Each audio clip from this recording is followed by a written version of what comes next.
Today we're going to replace the fork seals on this 02 Sportster here at the shop. Let's get started. Let's start with the removal of the front fender, obviously. With the fender removed, we can see which one has been leaking significantly more than the other. That's the one here shown on the right, looking down here at the tube. The thing to be removed will be the brake calipers from the fork. First removed, we'll leave that hanging right there. Here we have the caliper gone from the rotor. Next, we'll be working on the wheel itself. With the nut removed, the bolt will be knocked through. The locking nut is loosened over here. Knocks right through, falls on the floor. The tire is removed, and this is what we're left with. Slide out. When this bracket is loosened as well. And here we have the entire assembly removed from the bike. And the post where the light is will be loosened here and here.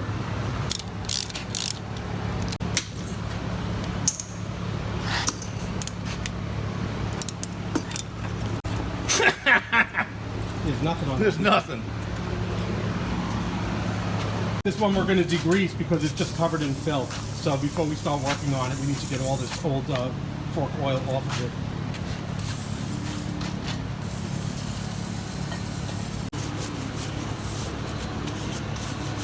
What we're going to do in our disassembly task for the front fork is the removal of this Phillips screw shown here.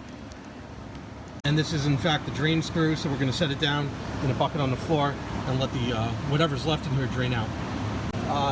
You could gently depress the fork and press it out like that. Which I'm slowly doing. Now you don't need to press all the way down, you can simply pump it. It's hydraulic. That's what I'm doing now. Eventually start pulling in air. Realize it again too. If the bucket's too shallow, you'll end up just pulling back in the oil you just pumped out.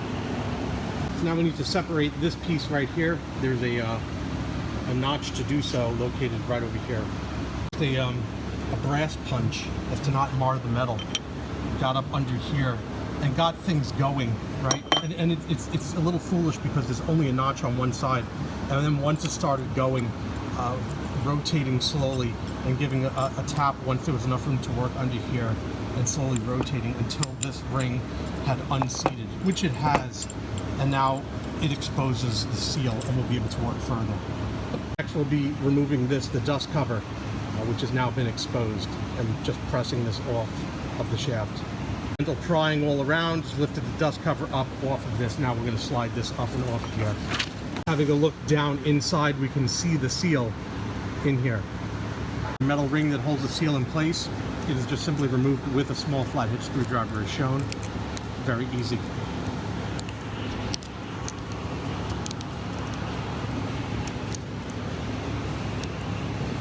This is going to be the interesting part, is the removal of this seal, because no doubt the seal's been in here for a good long time. We want to use the most non-destructive method of removing the seal from the shaft. Now we're going to remove this top bolt to remove the spring from this fork. We'll see. Well, it wasn't too bad. No. Please document. So there is definitely some tension. Obviously, we knew there was some tension behind the bolt, but this gives you an idea of what kind of tension you're looking at when you undo that bolt. So be mindful. But it's definitely not deadly. But you don't want to be standing behind it. From the unit, noting that the coil of the spring compresses, you know, as it's designed, goes into the fork as shown. So that's the way the spring seats in there. The spring removed from this end, the rest can be dumped in the bucket, and this bolt can be opened from this side. Maybe. It's definitely not going to be easy. Has been removed. The only resistance holding the shaft in now is the seal itself. So using the shaft, we should be able to pull the seal out from the fork. There it goes. Carefully. Let's get it on the towel. So we have the seal right here. This goes on here. That goes on here.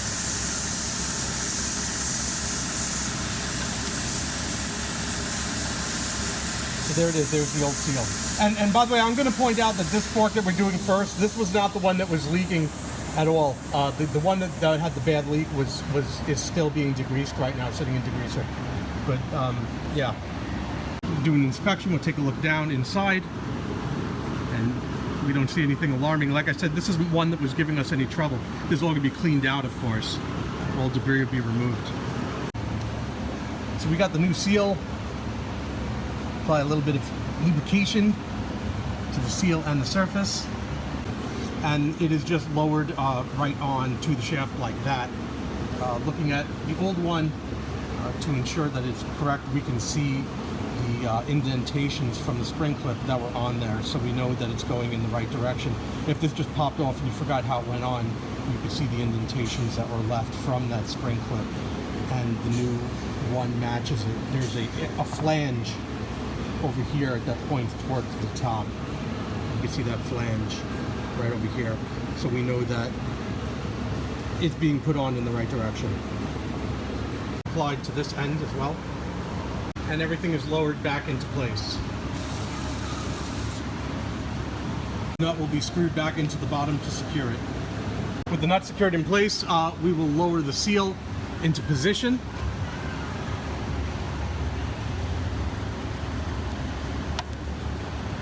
And then for the final fitment, use a cuff, set it down. I don't know what I'm going to do with that. Did you call? Push this down evenly by hand as far as it will go. And this is how far I got it, nice and even. Wonderful. Wonderful. Where you been, on vacation? So we're at Ace, and we picked up this a 2-inch diameter PVC pipe, and along with this coupler here. And we use the coupler because the inner and outer diameter of the coupler is actually what we need to seat the seal and hold the seal up to it. That came out perfect, and this will be a safe way of doing this. We could slide this over the shaft and then tap it at the end here. So we're going to go with this as a solution.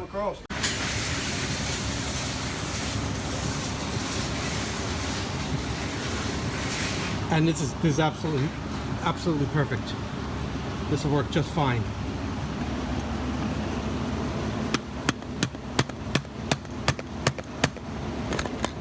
It's dropping. It's seating nicely.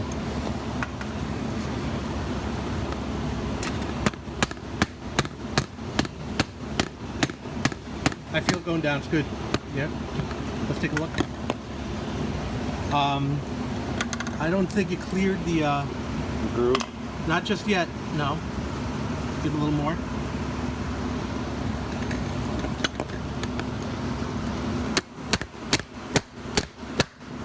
Yeah, I felt it bottom out right there.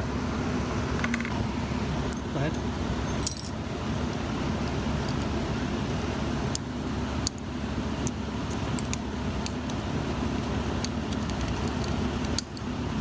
Click, and we're seated. We're done. Let's put the spring together. Yeah, you're right. This was the bottom. Put the spring in. The tight grooves of the spring are on the bottom. Grooves pointing towards the bottom, back into the fork. Have to add the screw here so we can add fluid back to the unit. Some blue Loctite to the screw. Reinsert the screw back into the hole.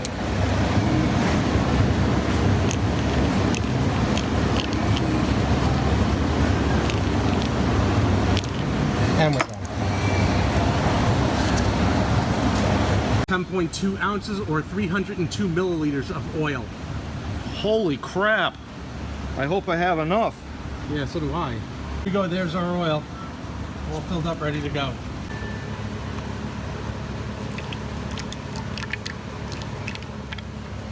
This thing ought to handle great when we're all done.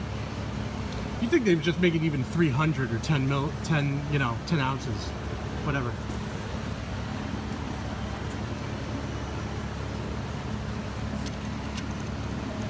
This is gonna be fun. Let me get two hands on this. Get it off camera so I can hold it Well, he pushed down and turned, didn't want to cross-thread it, but now it's on there nice and buckling it down.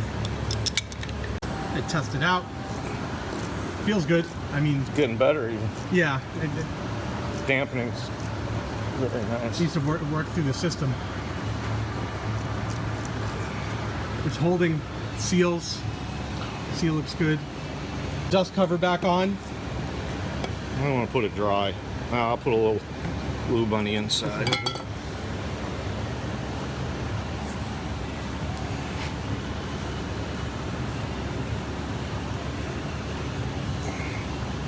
Looks good. Spring.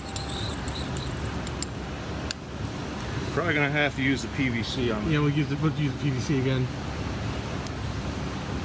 Get that straight on there. Yeah, that worked out real nice. PVC, dual purpose. I think we got a little bit high on this side. Yeah. I think we got it. Let's take a look. And we're done. That's really good. That's nice. All the air is out now. Let's compare. So we'll compare. This one we just finished degreasing. This is the one that was really bad.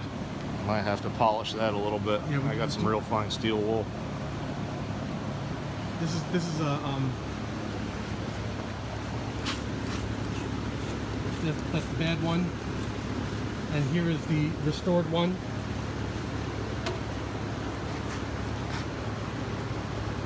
Oh my! Yeah, There's a big difference. big difference indeed. That's nice. Yeah. We're not going to repeat the entire process on this video for the other one. We're just going to pull some highlights from this one, as this one had considerably more leakage than the other one. A good deal of effort was spent just cleaning up this fork. This is the leaking one. This was compounded by the oil leaking and years of brake dust, and now just got it back to zero. This was quite an undertaking. More of an autopsy than a disassembly. This is the beauty ring, and this is the dust cover, the dust seal. I'll turn this around. Long since given up. Remove this now. And this is our first view of the fork seal. I'll remove the compression ring. The fight to pull out, it was hard to see where the beginning and end was because a lot of moisture got caught up in that oil, and it was a horror show. Here's the seal as pulled out of the unit. This is in some really bad shape. And I'll tell you that I mean, it came out just like the other one. It wasn't ripped out. It wasn't beaten with a hammer. It was just slid out off of the shaft as is. This is the condition. This one, it was in a really bad way. As for comparison, I have the first one we did on the right, and the one we just pulled out is on the left. All the way into the pipe, there was a lot of debris around here that had to be cleaned out with a brush, and the inside of this pipe is being cleaned now. A lot of it's been removed already, but I wanted to document that because this has gone on for so long. The inside of this is all going to be cleaned out along with all the associated parts. Unlike the other one that we were just replacing the seal to match this one was everything inside is dirty and destroyed as a result. This one's coming along real nice now. Busted up my thumb. This one's coming along real nice now. Got the seal in, got the locking clip in. Now we're going to close this up for a little while. This cover took a lot of cleaning, but we got it back to some semblance of order, so it looks like this one will survive. We're going to press it back in. Beauty ring's back on now, looking good. So I'm going to pump it the first few times. There's going to be air in the system, and then it's going to slowly fill up with hydraulic fluid. So you're going to hear it to kind of slosh. You hear it? Eventually, and there's a lot of give. Eventually it'll stop.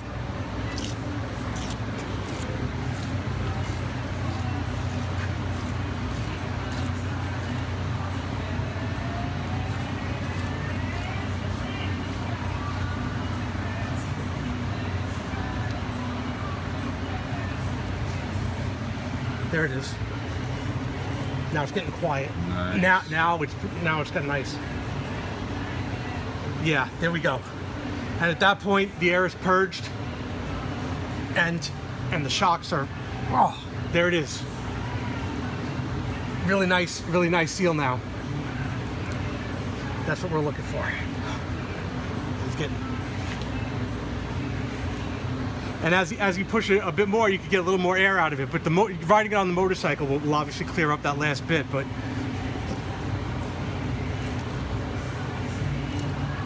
for our purposes, on the bench, just perching it on the bench, that's it right there.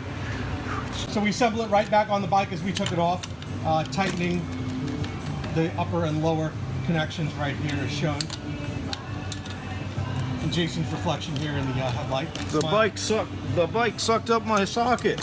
Let go. And the neck bearings.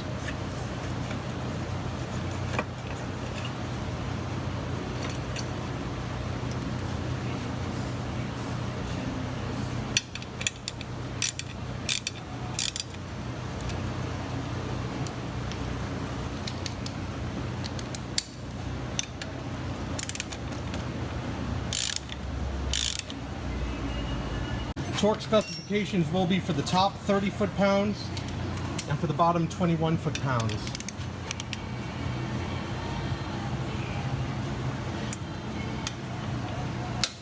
There's 30.